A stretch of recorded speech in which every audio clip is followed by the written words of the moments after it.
Welcome to Carl DeGregorio's desk session. It is I, Carl DeGregorio, checking in.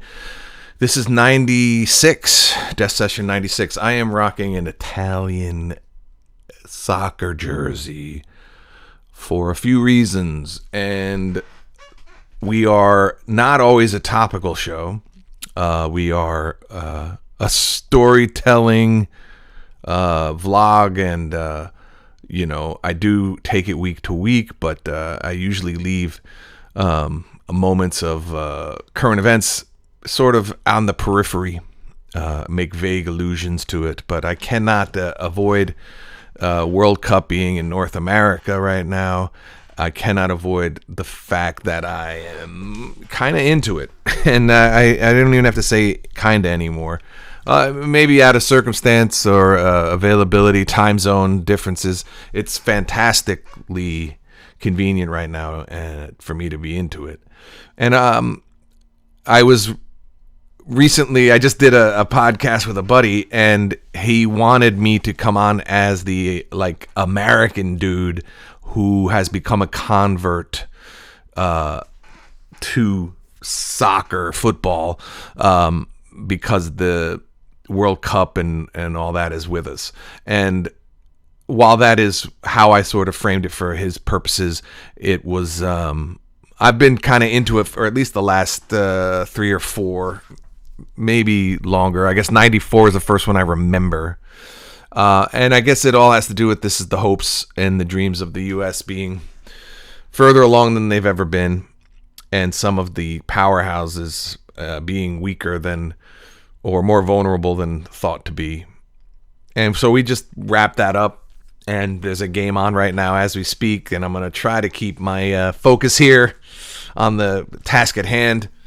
I'm a day behind, so I kind of have to do this now, and I don't know if I'm going to truncate it because I got stuff to do, but I want to stick with, my discipline, obviously, with the desk session, and I hope I haven't spent my enthusiastic energy on another platform other than mine, but that is a harbinger, I hope, of what things will be like, or already are starting to be, I should say, meaning multiple demands on your attention, multiple demands on your output, multiple demands on your time, schedule, things that have to be done, responsibilities, packing more into a day, maybe missing a sporting event because of work.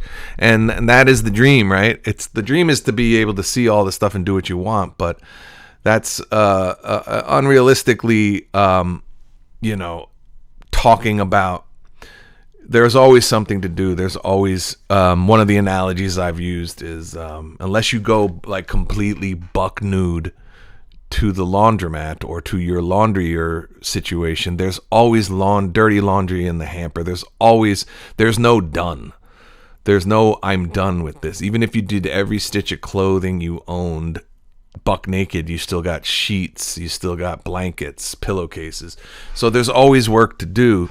And the dream, I suppose, is for it to be worthy of you, which I guess all work would be, but for it to be the kind of work that is not easy per se or even always joyful, but work that is of your heart, of your origin, of your being, where you don't feel exploited, I suppose. And so the dream isn't to have an endless summer or permanent vacation, as a lot of fantasies of the working man are, that you would have time to, or, you could schedule free time to travel and be a tourist at the World Cup.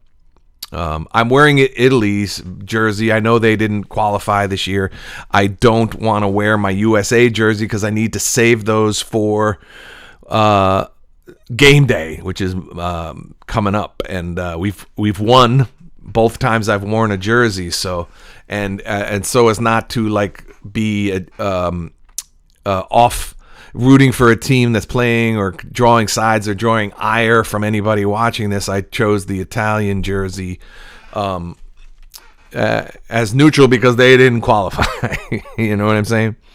So, and I could have just changed into a black shirt like I usually do, but I'm kind of dovetailing this in. It's like I have media demands today, and that cracks me up. But it's you know, you gotta be in it to win it, and you know, there's definitely a fake it till you make it vibe about a lot of what people are up to on the internet. But you know, now the internet is the place, meaning, you know, traditional media is suffering. And I don't really want to get off on that rant. But what we talked about on the my friend's podcast, Stop, Drop, and Roll, you can check that out on all podcast platforms. And I don't know when the episode will air, but hopefully before the end of the tournament. We were talking mostly about why I was into it. And what I came to share was... previous to me finally getting out of the country to see parts of Italy, I had not been a world traveler, but I had been blessed to live in New York and Los Angeles. So I was lucky to sort of be able to live in international cities where I got to meet people from many, many different places. So this year, you know, a Panamanian friend, and then when, you know, you would meet...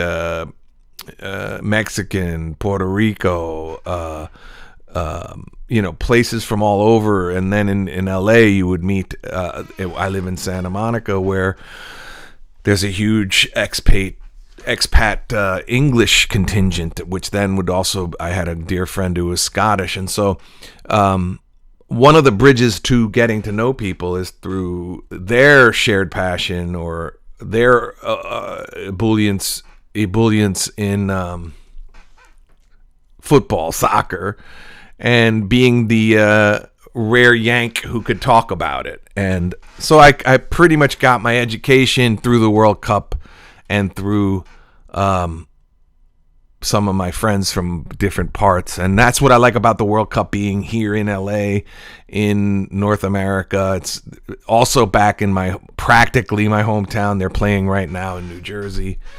You just feel connected, and it's part of the joy of it, and part of what is being universally praised as a fantastic tournament.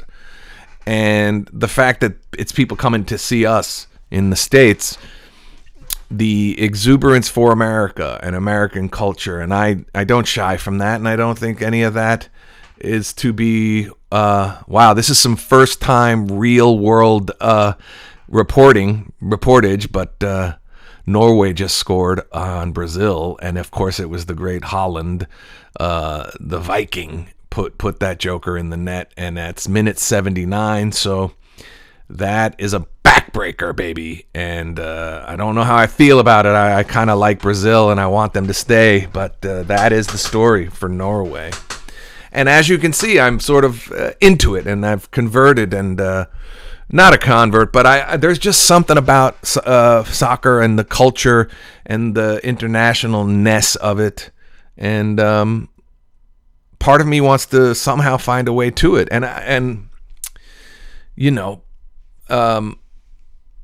it being universal in that if we can catch up in the States as far as enthusiasm, you know, what a cool thing that, you know, a global connectivity that it could be, and I'm into it, and somehow the coverage works for me. The international voices of the commentators being from all over.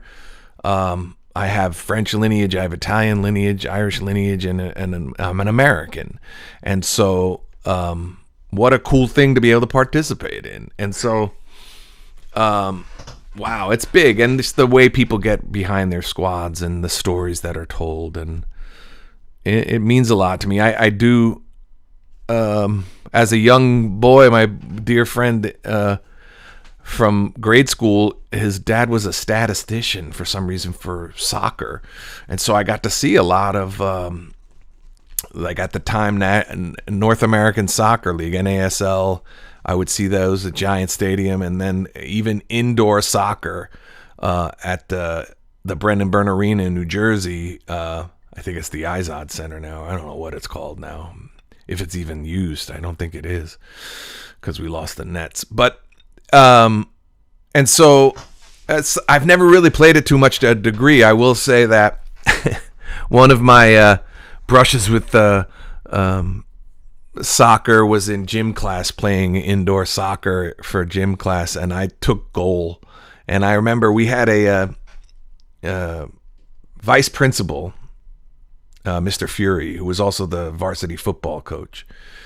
He was also, at one point, the lore was, I think it's true, that he was a probation officer. So he was a tough son of a gun, and he was the sort of discipline arm of the administration in our high school. And he played professional football for the Titans before they became the Jets, and then the Titans were resurrected as an expansion team, or they were the Oilers and then became the Titans. But so he was a tough guy, and he could back up his, like, get in my office, and you didn't want to wind up in his office. But he would roam the hallways, sort of like our version of Joe Clark, keeping people in line. And he'd pop his head in. And one day I was in the gym. It was gym class, and I was playing goalie, and I was getting, like, maniacal. I was letting people practice goals, and I was hitting them, I was bouncing them, I was heading them from the goalie position, I was kicking them back, I was taking it in the chest, I was like, come on, and I was going berserk, and I was covering the whole thing, I was not letting anything get past me. I wasn't doing the diving because we were on a gym floor, but I was keeping the ball out of the goal, and Mr. Fury was walking down the hall, and he popped his head in and saw me go bananas. And then later in the day, or a day later or something, he goes, "Hey, DeGregorio." And I said, yeah, what's going on, Mr. Fury? He said, "You missed your calling." And I said, "What's that?" And he goes, "I saw you in the gym just going berserk in goal there. You should have been a linebacker." And that was coming from the coach. He didn't know my knees were loose and that I would have, I already blew my knee out playing basketball. So, but to hear the coach say I should have been a linebacker was, it made me feel like I earned his respect somehow. But that's about the only experience I really have with playing soccer. So it's one of the sports similar to, like, hockey that I wasn't really indigenous to my growing up. I played baseball. I played, touch football. I played basketball, organized tennis, and I'm into it. And again, this may be a turnoff to people who come to this desk session for me rhapsodizing about the arts, but I think that they share similarities in terms of trying to perform under pressure. Sports and at least live theater and stand-up comedy, they definitely are analogous, and I haven't been shy to mention that over the years and to draw from it. And being the son of a sports writer, sports does present a lot of joy in my life, and a positive distraction. And that's what we were talking about on my friend's podcast was, the highfalutin inspiration that you can draw from it. You may, and what people dismiss as jocks don't have an ethos, or they do or they don't. It's more about whether you're in that percentile of great player that, maybe, but I do think the will does present itself, not giving up, working hard, being a team. I like the team sports. I also like the combat sports, mostly boxing back in the day, but there are a lot of a cast of a live play or a team, and you have to deliver your line. So, and you got to do your best, and you do it live every night. And so, unfortunately, in some of the theater circles, the animus probably going both directions. The insensitive athletes toward the artistic actors, and some of the insensitivities of that culture maybe have hurt the feelings of a lot of thespians growing up. And so you won't necessarily, I think maybe it's changed, you won't necessarily have found in drama schools and in theater settings people that played team sports. And you can tell someone who's been a team sport person because they won't scoff at participating in things that are outside of their lane. A brutal example would be in theater, you're asked to strike a chair when that should be, someone who's played a team sports. I could take the chair. I could also take the, I could also move the bureau if it's on casters. I can push that off if you want me to. And you might hear that from someone who played on a team sport, whereas someone who hadn't be like, I'm an actor. I'm not a stagehand. You don't know. I'm reading into that, but team sports are different. And then you might know someone who might be a jock but played tennis. They're an individual sport athlete, so they are. That's a little bit lends itself to more diva behavior, perhaps. And I could see that. And these are all oversimplifications and generalizations, but minimally, your life, your the way you get along in work, team is part of the missing ingredient or the thing necessary to getting along and getting somewhere. And unfortunately, we did mention this, that what we like about the tournament is that it's the social media that you follow. If you change your algorithm to soccer, you're getting some very uplifting, positive stories, which is great. And but we have become siloed. We talk about that, and divided. But I think we're divided because the individual is now supreme, and Americans are the fierce individualist is the adhered to aspiring level is to be, you can become your own person in America, right? But social media and the single phone and the single profile and having followers and things like that, and when they changed it from followers to friends or friends to followers, it got to be where everybody is an individual and things are not collective anymore, and selfishness is on the rise more than the dividing is inevitable, because we are all sure that we're unique. We are all sure that we're special. We are all sure. And while we certainly are, we are less able without using each other's energies. And no one is self-made unless, I used to say, no one is self-made unless you're like a fruit fly, you know what I mean? Or an amoeba.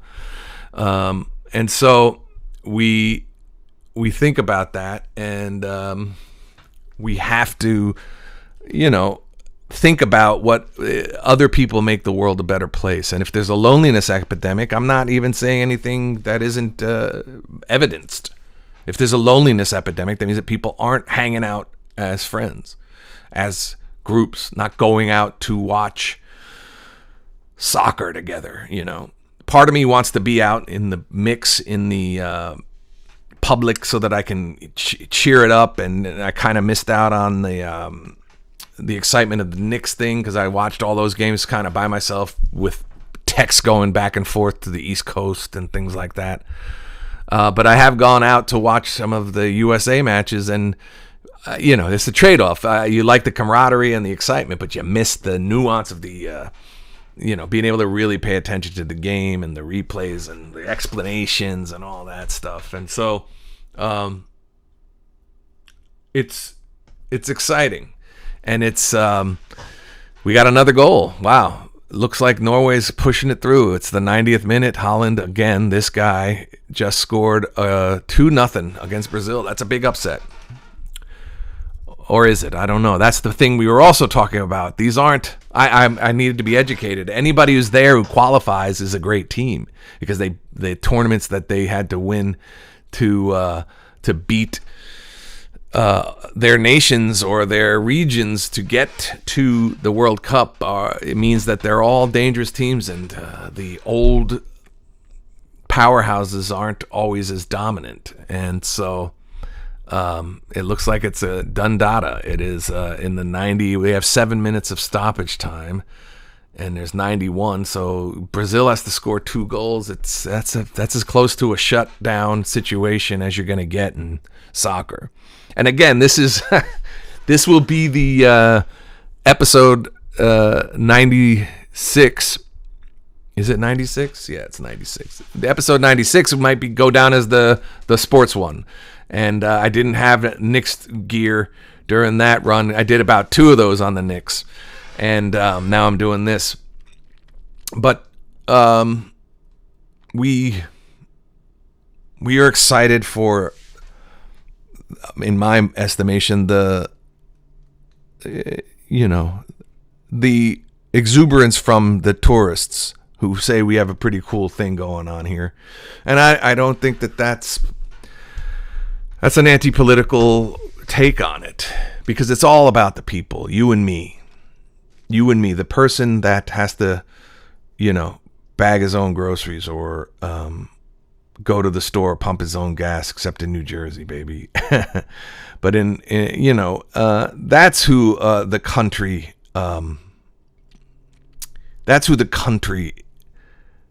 is. Our leaders are the things we fight about on Thanksgiving. That's not the real us. The real us is, you don't know where the trains over there. Like I'll give you. Americans will give you directions. Americans will tell you where to eat, just like they will in Italy, or they will in Spain, or wherever you might be. It's just people to people, and the shrinking of the world that has global economic ramifications, the interconnectivity, the fear of globalism, as not worrying about the fires at home. I understand that. I know that's real. Global economy means that the one little domino effect can bring a lot down if you're, if you're diversified as far as investments and nations with debts and things like that and wars. But, it really is about the people, and your animus toward a country is probably because of some misrepresentation from the people who get the microphone stuck in their face, and that's the refreshing thing about what's happening with the World Cup being here. And I'm sorry for people who think sports are insipid or missing the boat. I'm not sorry, because you can have your own, you can find it boring and not into it, but minimally the cultural exchange is and then you find out, like, people who like soccer are the same guys that we make fun of as like the armchair quarterbacks, the fantasy football guys.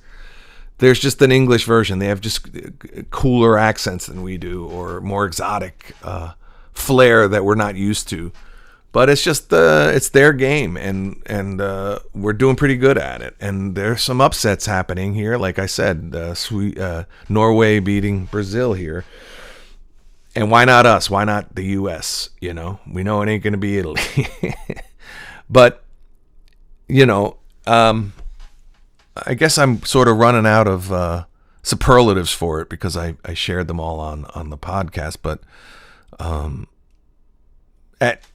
to bring it back to sort of what's going on, like clothes are arriving that I'm going to use for my shoot. I'm getting ready for that. I'm anticipating being prepared for these headshots, which is just a small part of what we do. And,